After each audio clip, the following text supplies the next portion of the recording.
미래를 여는 새로운 눈, 미래 예보 시간입니다.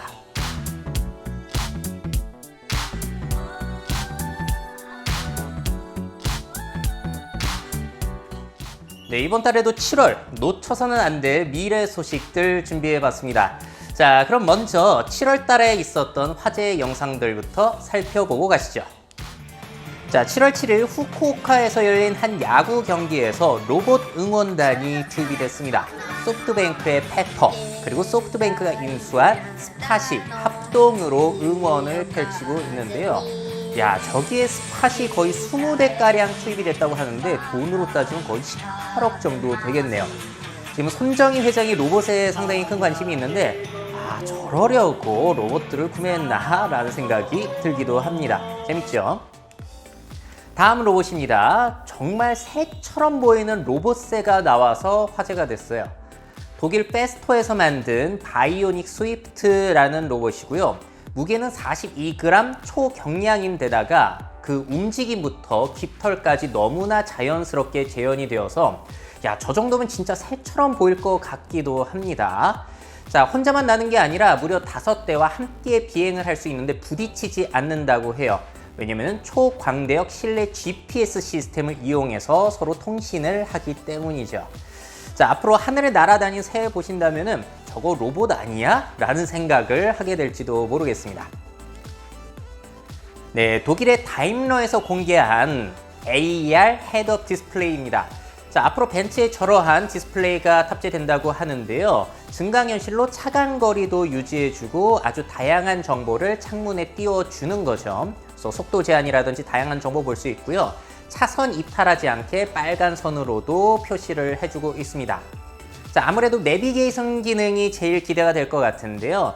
좀 더 생생하게 길 안내를 받을 수 있는 가능성이 있겠죠.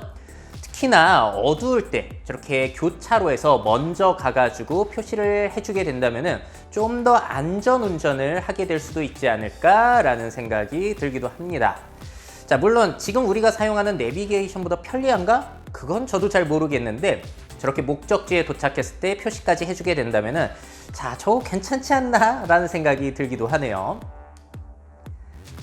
자, 캥거루를 닮은 로봇이 지금 물건을 옮기고 있습니다.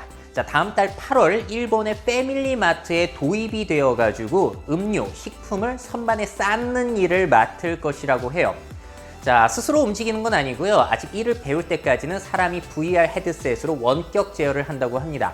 만약에 잘 되면 2022년까지 20개 매장으로 확대될 예정이라고 하는데 저 사람한테 좀 친근해 보이려고 캥거루 모양으로 했다는데 정말로 친근한지는 잘 모르겠어요.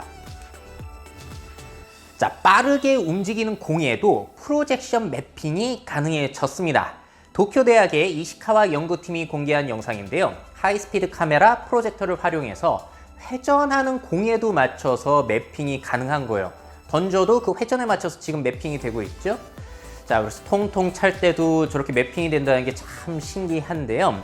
자, 여기다가 회전수까지 저렇게 파악을 할 수 있는 응용까지 되니까 뭐 스포츠 과학이라든지 앞으로 볼 스포츠의 재미를 더할 수도 있을 것 같습니다. 자, 마이크로소프트 팀즈 어플에 새 기능이 생겼어요. 필터 기능, 배경 없애주는 기능, 그리고 라이브 리액션까지 생겨서 원격 회의가 좀 더 재밌어질 것 같죠? 또 저렇게 자막 기능까지 생성이 되다 보니까 의사 전달에도 좋을 것 같고요. 제일 신기한 기능은 투게더 모드. 자, 저렇게 사람들이 사각형에 있는 게 아니라 함께 모여 있어서 보기에도 좋고 덕분에 화상회의할 때 피로감도 덜 수 있지 않을까 싶습니다. 이상 7월 화제 영상이었습니다. 네, 다음은 7월 달에 있었던 주요 미래 뉴스들 살펴보도록 하겠습니다. 자, 이번 7월 달에 제일 큰 소식은 역시나 이 신재생 에너지 산업이 세계적으로 갑자기 부흥을 하기 시작했다는 부분이에요. 자, 지난 7월 14일에 문재인 대통령이 한국판 뉴딜 발표가 있었는데요. 크게 두 가지였죠. 디지털 뉴딜, 그린 뉴딜. 자, 그 중에서도 그린 뉴딜에 할당된 예산이 더 컸어요. 자, 그 사업 내용을 보시게 되면은 뭐 그렇게 특별하지는 않습니다. 그래서 뉴딜자가 붙을 만한 건가는 잘 모르겠는데 일단 노후 건물, 공공 건물의 에너지 효율을 높이기 위해서 공사 들어간다는 거고요. 자, 신재생 에너지 산업들 확충하고 또 전기차, 수소차 지원하는 것들 보급하는데 마지막으로는 그러한 관련 기업들 지원을 해주겠다는 건데 예산 할당을 보시게 되면은 전기차, 수소차가 포함된 그 부분의 예산이 제일 커요. 아무래도 이 부분은 현대자동차와의 공조가 굉장히 활발해지겠죠. 자, 그래서 현대자동차도 계획을 발표했는데 상당히 재밌습니다. 자, 일단 내년에 전기차 전용 플랫폼이 적용된 차세대 전기차가 출시될 예정이라고 해요. 자, 그러니까 웬만하면 내년에 나오는 전기차 보고 사시는 게 좋겠죠. 자, 그리고 이게 신기하더라고요. 세계에서 가장 빠른 20분 내 급속 충전. 자, 20분만 충전하면 450km를 갈 수 있다라는 건데, 자, 물론 모든 충전소에서 이렇게 빠르게 되는 건 아니고 극소수에 되겠지만, 야, 충전 기술 상당히 좋아지고 있구나라는 생각이 들기도 해요. 자, 그래서 2025년까지 현대자동차도 전기차 엄청나게 많이 만들 계획입니다. 제네시스도 이제 전기차로 나오게 되거든요. 자, 그러니까 혹시라도 전기차 관심 있으신 분들은 급하게 테슬라 사시는 것보다도 좀 기다리셨다가 몇 년 두고 보시다가 사시는 게 아무래도 좋겠죠. 물론 그렇게 되면 보조금이 좀 깎일 수는 있지만 그래도 좀 편리한 부분이 많지 않겠나 싶어요. 자, 일단 계획이 뭐가 있냐면은 저 포니를 모티브로 한 45라고 하는 전기 자동차가 저게 컨셉형인데 저걸 양산으로 내년에 출시할 예정이라고 하거든요. 저도 눈여겨보고 있어요. 자, 그리고 이 소식이 더 대박입니다. 자, 2년 내로 출시될 제네시스 전기차는 어떻냐? 테슬라처럼 무선 업데이트가 가능해질 것이라는 거예요. 자, 테슬라의 제일 좋은 점이 그거잖아요. 한번 사두게 되면은 자율주행 기능, 뭐 배터리 충전 시간이라든지 심지어 속도까지도 소프트웨어 업그레이드로 가능해지는데 현대자동차도 제네시스를 출발로 해가지고 그게 가능해진다는 겁니다. 자, 그러니까 우리 전기차 조금만 기다리셔도 좋을 것 같죠. 자, 그 밖에도 수소자동차에 대한 계획도 나오는데요. 2025년까지 수소 트럭 1600대를 유럽에 수출할 예정이라고 해요. 이미 현대자동차는 스위스의 엑시언트라고 하는 수소 트럭을 10대 수출을 기록하기도 했죠. 자, 그리고 3, 4년 안에 그 수소 연료전지 수명은 2배, 원가는 절반으로 낮추겠다고 하니까요. 수소 자동차도 사시려면 좀 몇 년 기다리셨다 하셔도 괜찮을 것 같습니다. 자, 저는 사실 작년 1월에 문재인 정부에서 수소 자동차를 완전히 육성하겠다고 했을 때 굉장히 좀 황당했어요. 저게 가능할까? 아니, 근데 언론에서는 너무 장점만 얘기하니까 제가 단점을 모아서 전달을 드린 컨텐츠가 있었거든요. 자, 그러니까 아주 수소 자동차 테마주에 투자하신 분들이 엄청나게 찾아오셔가지고 아직까지도 악플을 달고 계십니다. 아주 인신공격까지 하면서 적극적이세요. 자, 그 중에서 얘기했던 것 맞은 것도 있고 틀린 것도 있는데요. 틀린 게 좀 있어요. 그 중에서 저의 의문 2가지가 해소가 됐습니다. 아니, 수소전기차 우리나라에서는 만들지만 그거 세계에서 사준대? 전기차가 이렇게 대세인데? 이런 의구심이 있었고, 아니, 수소 생산이 친환경적으로 돼야지 그게 육성이 되는 거지 라는 생각이 있었는데 이 의구심이 해소가 되는 사건이 또 이번 달에 있었어요. 바로 유럽에서 수소 에너지 산업으로 완전히 넘어가겠다라고 대대적으로 발표를 해버린 겁니다. 자, 드디어 본격적인 수소 사회가 열릴 수 있는 가능성이 열린 건데요. 자, 일단 2050년까지 유럽은 탄소 배출 제로를 목표로 하고 있어요. 그러니까 화석 연료를 아예 안 쓰겠다는 거고요. 2030년까지는 절반으로 줄일 목표를 가지고 있습니다. 자, 그리고 그 과정에서 수소 경제 규모를 10년 동안 70배나 키우겠다는 거예요. 그 과정에서 여러 가지 연구도 하고 일자리도 육성해가지고 수소 경제의 선두주자로서 앞서 가겠다는 겁니다. 자, 그리고 신재생 에너지, 태양광 풍력을 이용해가지고 그린 에너지, 아주 청정한 수소를 생산해낼 계획을 가지고 있고요. 탈탄소화가 어려운 다른 에너지 분야까지, 그러니까 한마디로 화석연료와 관련된 거 다 퇴출시키고 태양광, 풍력 같은 신재생 에너지랑 수소를 묶어가지고 가겠다라는 계획을 발표를 한 거예요. 자, 근데 제가 그린 수소에 대해서 설명을 드려야 될 것 같은데 수소는 그냥 우주에 있는 거 갖다 쓰는 게 아니에요. 생산을 해야 되는데 일단 첫 번째 방법으로는 우리가 석유 정제 과정에서 수소가 부수적으로 나온대요. 그럼 그거를 갖다 쓰는 방법, 그게 부생수소고요. 보통 대부분은 천연가스를 아주 고열의 기체로 가열해가지고 이제 거기서 수소를 추출해내는 이걸 계질이라고 하거든요. 그런 추출 수소를 많이 생산해내서 쓰고 있습니다. 그러니까 거의 천연가스 경제예요. 자, 마지막으로는 전기를 이용해서 물을 분해하게 되면 거기서 수소를 얻어내는 수전의 방식의 수소가 있습니다. 자, 그런데 앞서 보여드린 이 부생수소와 추출수소는 그 과정에서 탄소, 이산화탄소가 발생이 되기 때문에 야, 이거 청정 맞아? 라는 의문표가 이제 생기게 되는 거예요. 물론 그 방출을 되는 이산화탄소를 포집하는 과정, 그거를 거치게 되면 또 그걸 분루수소라고 부르는데 그것도 애매한 거고요. 자, 이 수전의 수소는 근데 전기를 가지고 분해해가지고 갖다 쓴다고 그랬는데 전기를 또 화석연료에서 가져와가지고 물을 분해하면 그것도 말짱 꽝이잖아요. 그래서 진정한 그린 수소란 무엇이냐? 신재생 에너지로 생산된 전력을 가지고 그 전기로 물을 분해해서 수소를 만드는 거. 이거는 완전한 청정 에너지다라고 보고 있는 겁니다. 자, 그래서 이게 왜 중요한 거냐면은 태양광이라든지 풍력 같은 에너지원들은 많이 이제 전기를 만들어내게 됐을 때 기존의 전력 양보다 너무 지나치게 생산되는 경우가 유럽에서 생겨나고 있거든요. 그럼 지금은 그거를 못 써요. 왜냐면 부하가 생기기 때문에. 그래서 그걸 다 버리고 또 그 손해를 보전시켜줘야 되다 보니까 이제 비용이 들어간단 말이에요. 그래서 이제 신재생 에너지 유럽은 뭐 3분의 1 이상, 절반 이상 확충이 됐기 때문에 그거를 이제 남는 전기로 물을 분해해가지고 수소를 만들어서 저장을 하다가 필요한 부분에 수소를 운송시켜서 쓰면은 이게 딱 맞아 떨어진다는 거죠. 자, 그래서 이 그린 수소라는 것은 신재생 에너지가 아주 넘쳐나는 나라에서 가능한 방법이다라고 볼 수가 있겠습니다. 자, 한국 같은 경우에는 현재 신재생 에너지 비율이 5% 정도라고 하니까 아직까지는 먼 이야기라고 볼 수 있겠어요. 수출만 하는 거죠. 이제 자동차라든지 그런 것들. 자, 그래서 유럽 쪽에서도 아직 기술 초창기라 이게 좀 회의적이기는 하지만 어쨌든지 간에 이쪽으로 가자라고 투자를 한다고 했으니까 여기에 관련된 경제가 생겨나게 되겠죠. 자, 그리고 또 한 가지 소식.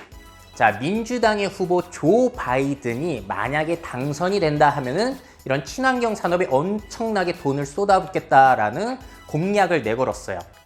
자, 살펴보시게 되면은 4년간 2,401조 원을 청정 에너지 인프라에 투자한다고 합니다. 저 액수 상상도 안 되거든요, 저는. 자, 트럼프는 파리 기후 협약 탈퇴했잖아요. 자기는 다시 들어가겠다. 반대로 가는 거죠. 자, 그리고 미국도 2050년까지 탄소 배출 제로에 도전을 한다는 겁니다. 유럽처럼. 자, 그리고 그 과정에서 우리나라 그린 뉴딜처럼 에너지 절감 시설 그리고 전기차 지원 이런 계획을 가지고 있다고 해요. 물론 전기차 지원 계획에는 수소 전기차도 들어갈 수 있겠죠. 수소 전기차는 특히나 그 대규모 운송수단, 트럭이나 버스에 적합하기 때문에. 자, 그래서 왜 갑자기 전 세계에서 이렇게 난리가 났냐? 코로나 때문에 이제 경기도 침체되고 일자리도 부족하다 보니까 어차피 우리 환경 관련된 산업도 육성해야 되는 거 이쪽에 완전히 몰아주자라는 분위기가 형성이 된 겁니다. 자, 그래서 이제 수소차가 잘 되게 되면은 수소 관련주에 투자하신 분들은 이제 아주 축하할 만한 소식이 생긴 거예요. 그래서 댓글 달린 거 보고 제가 빵 터졌는데 1년 전에 수소 테마주 사면서 당신 이름 기억해놨어. 오랜만에 와봤는데 방송 안 내려내 아주 신이 나신 거죠. 자, 그래서 투자하신 분들한테는 좋은 거고 관련된 기업한테는 좋은 현상입니다. 한국에서도. 그런데 대한민국 정부의 이 그린 뉴딜에 대해서 환경단체죠. 그린피스라든지 녹색당가 같은 경우에는 굉장히 회의적인 시각을 가지고 있더라고요. 자, 그 공통된 내용은 뭐냐면은 아니, 한국도 2030년까지 탄소 배출 50%, 50년엔 제로까지 가야 되지 않겠냐. 그런 얘기는 왜 하지도 않냐라고 압박을 하고 있어요. 왜냐면 한국은 아직까지도 계획이 에너지 3020, 30년까지 신재생 에너지 비율을 20%로 끌어올리는 게 아직까지는 기조거든요. 그래서 좀 소극적이라는 거예요.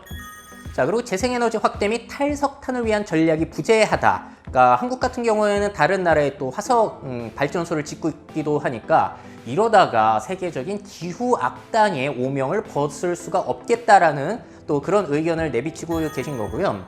자, 그리고 내연기관차 판매 중단 로드맵이 없다는 거예요. 유럽 같은 경우에는 뭐 2025년, 30년 내연기관차 판매 중단하겠다라는 선언을 하고 있는데 한국은 그런 게 없다는 거죠. 자, 현실적으로 생각해 본다면 이게 어려울 수도 있겠지만 사실 이분들 하는 일이 이거기 때문에 우리가 균형적인 시각으로 양쪽의 의견을 들어보면 좋을 것 같습니다. 자, 다음 소식입니다. 자, 요즘 연일 화제가 되고 있는 이 테슬라 오토파일럿이 계속 논란이 되고 있어요. 자, KBS 시사기획 창에서 저런 기획 보도가 있었죠. 테슬라 베타 버전의 질주. 자, 어떤 내용이 있었냐면은 저 오토파일럿 주행 중에 갑자기 핸들이 꺾여가지고 사고를 당한 사람도 있었고요. 자, 주행 중에 갑자기 얘가 뜬금없이 제동을 막 하는 거예요. 그래서 뒷차들이 박을 수 있는 그런 가능성, 위험성이 있었고, 아니 흰색 스티로폼을 엄청나게 크게 쌓아놓고 한번 얘가 멈추나를 봤더니 그냥 치고 지나가더라. 뒤늦게 판단을 해가지고. 자, 그리고 이 얘기는 예전부터 나왔었죠. 자동차 제조의 그 완성도, 그 틈이 안 맞아요. 단차가 안 맞는다고 합니다. 자, 그리고 AS 서비스 완전히 이거 배째라 수준이다 라고 해가지고 이런 불편한 점들을 묶어가지고 보도를 내보냈어요. 자, 이런 와중에 독일 법원 같은 경우에는 야, 소비자들 오해할 수 있으니까 오토파일럿이라는 명칭 쓰지 마 라는 판결을 내려버렸습니다. 자, 그래서 테슬라에서 뭐 항소하고 그러면 어떻게 될지 모르겠지만 일단 지금은 이제 독일에서 쓸 수가 없는 것 같고요. 이런 와중에 또 아주 재미난 소식이 있어요. 앨런 머스크가 이런 얘기를 했습니다. 올해 안에 레벨 5, 그러니까 완전히 사람의 개입이 필요 없는 완전 자율주행이 가능할 것이다. 올해 안에. 자, 이 얘기를 하니까 이제 많은 전문가들이 말도 안 되는 소리다 하면서 까기 시작했는데 제가 이 인터뷰를 한 중국 AI 컨퍼런스 영상을 준비해서 중요 부분만 번역을 해봤습니다. 함께 보시죠. I remain confident that we will have the functionality for the basic functionality for level 5 autonomy complete this year. The thing to appreciate for level 5 autonomy is really what level of safety is acceptable for the public streets relative to human safety. I do not think that the regulators will accept equivalent safety to humans. So the question is, will it be twice as safe as a requirement, 3 times as safe, 5 times as safe, 10 times as safe? I'm absolutely confident that this can be accomplished with the hardware that is in the Teslas today, and simply by making software improvements, we can achieve level 5 autonomy. 네, 영상을 찾아보시면 그렇게 거만하게 얘기하지는 않았어요.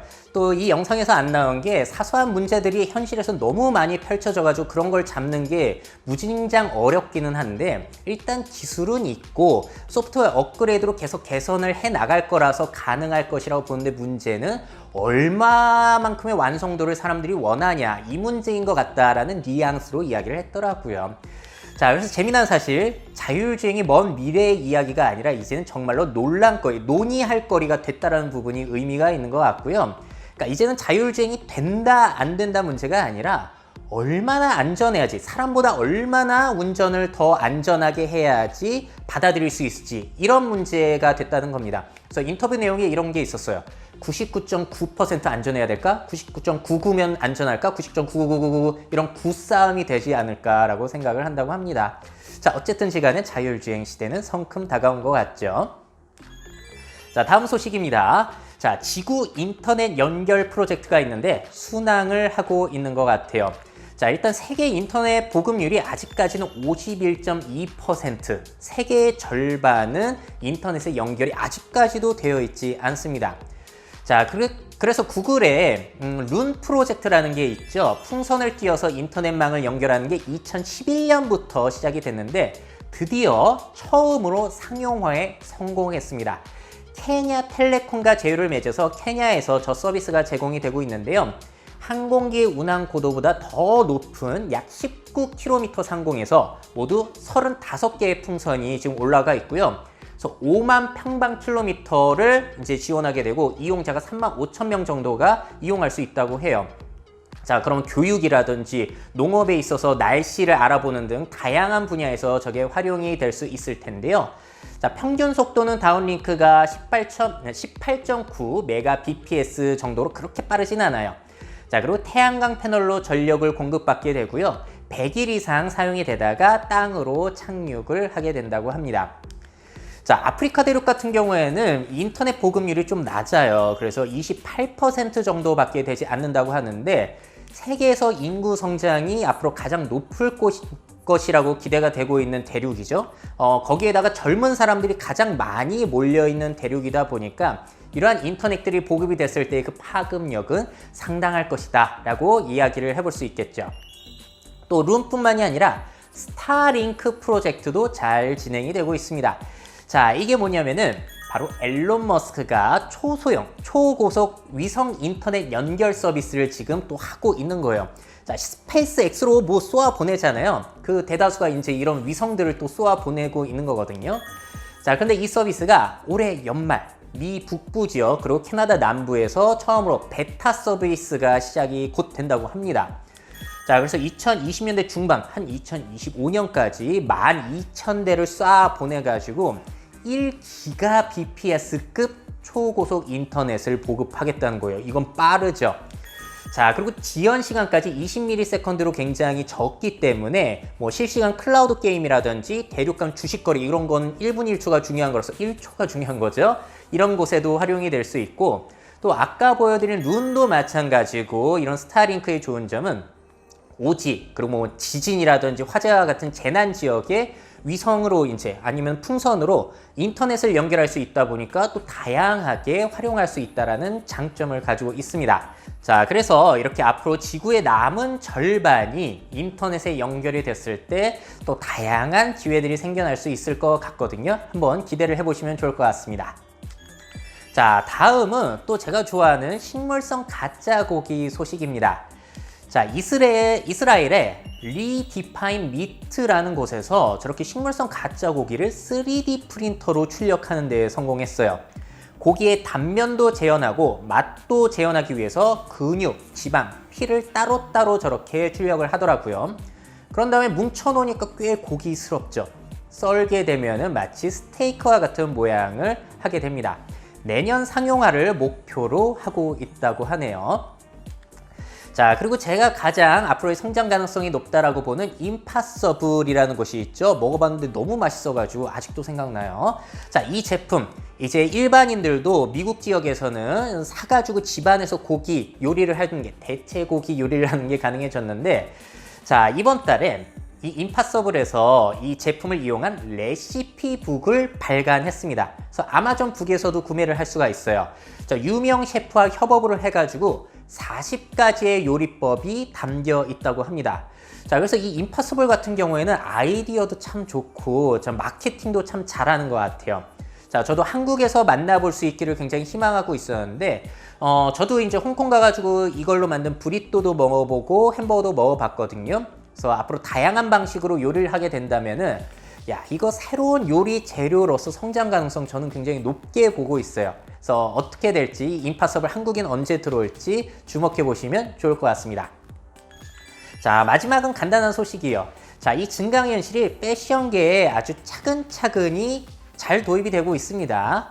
자, 제가 많이 보여드렸던 와비 파커의 사례죠. 저렇게 아이폰 10을 이용해서 써보고 있는 모습. 그리고 워너킥스라는 앱을 이용해서 제가 신발을 가상으로 신어보는 것도 굉장히 제가 많이 보여드렸는데요. 자, 국내 업체 롯데 홈쇼핑에서 드디어 이 서비스를 도입을 했습니다.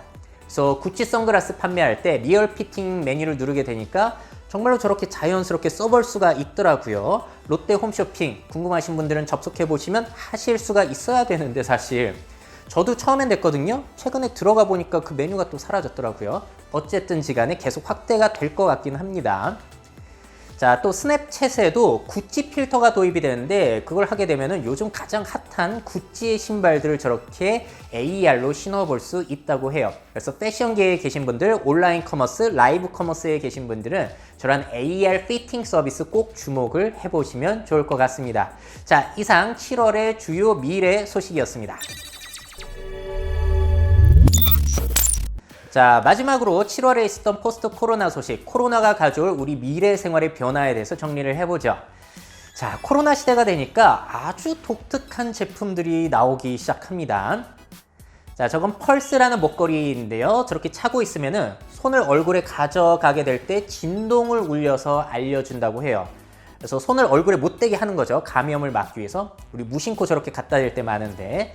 자, 간단합니다. 근접 센서, 진동 모터, 배터리를 가지고 있고요. 3D 프린터로 출력했다고 하는데 저 도면은 오픈 소스로 여러분들이 무료로 다운로드 받으셔서 활용할 수가 있어요.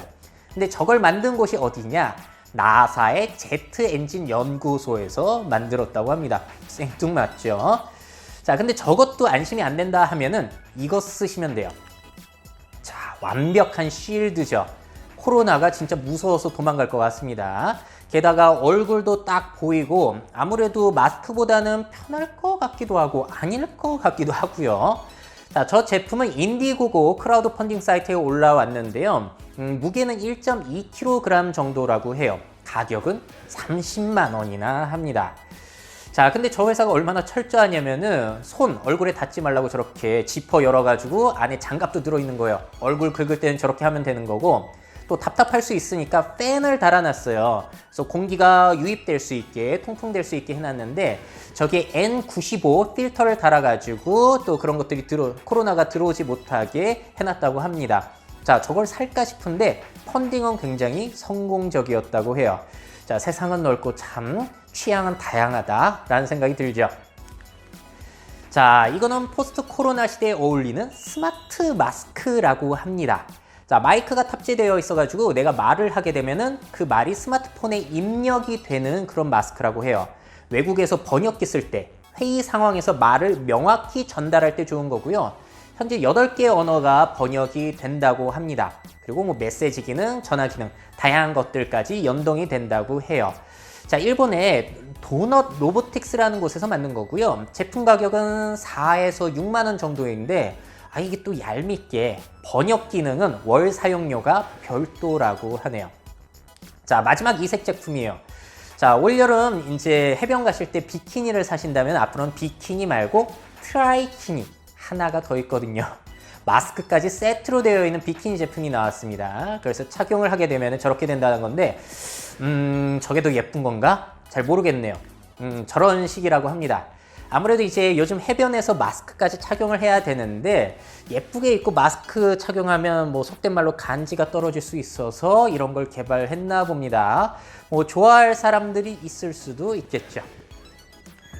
자, 다음은 코로나 시대에 일본에서 빈집으로 이사가는 사람들이 늘고 있다라는 소식이에요. 자, NHK의 보도를 KBS에 가져와가지고 보도한 걸 제가 본 건데요. 관심 있으신 분들은 이 뉴스 찾아보시면 되고요. 간단하게 알려드리자면은 일본은 초고령 사회이다 보니까 노인분들이 사시다 돌아가셔가지고 남게 되는 그 빈집 문제가 심각해요.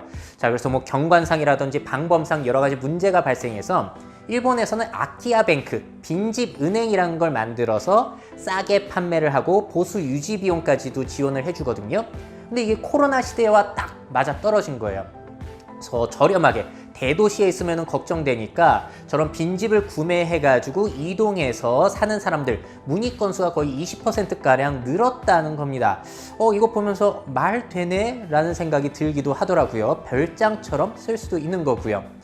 자, 한국 같은 경우에도 지금 빈집이 계속해서 늘어나고 있는 상황이다 보니까 시골 외곽 지역에서 이런 빈집 문제가 또 생겨나고 있거든요. 그런 것들 별장으로 사게 된다면 이제 다주택자가 돼가지고 문제가 생겨나게 될까요? 이런 것들을 이제 정책적으로 좀 어떻게 해결을 해봐야 될 것 같은데 괜찮은 아이디어 같아서 소개를 해드렸습니다. 자, 다음은 미국의 대형 마트 체인이죠. 월마트가 자동차 극장으로 변신을 한다고 합니다. 자, 8월부터 드라이브인 자동차 극장을 오픈한다고 하는데요. 자, 문화산업기업 트라이베카 엔터프라이즈와 협력을 했다고 하고요. 그래서 미국 전역에 있는 160곳의 야외 주차장을 극장으로 쓴다는 겁니다. 그래서 8월부터 10월까지 300편 이상의 영화를 상영할 계획이라고 하는데 괜찮은 아이디어 같죠? 왜냐면 이마트나 홈플러스도 그 넓은 야외 주차장이 있기 때문에 자, 이거를 나중에 밤 시간에 활용하게 된다면은 야, 요즘 침체되어 있는 영화관도 살릴 수 있는, 영화업계도 살릴 수 있는 좋은 아이디어가 아닐까 싶네요.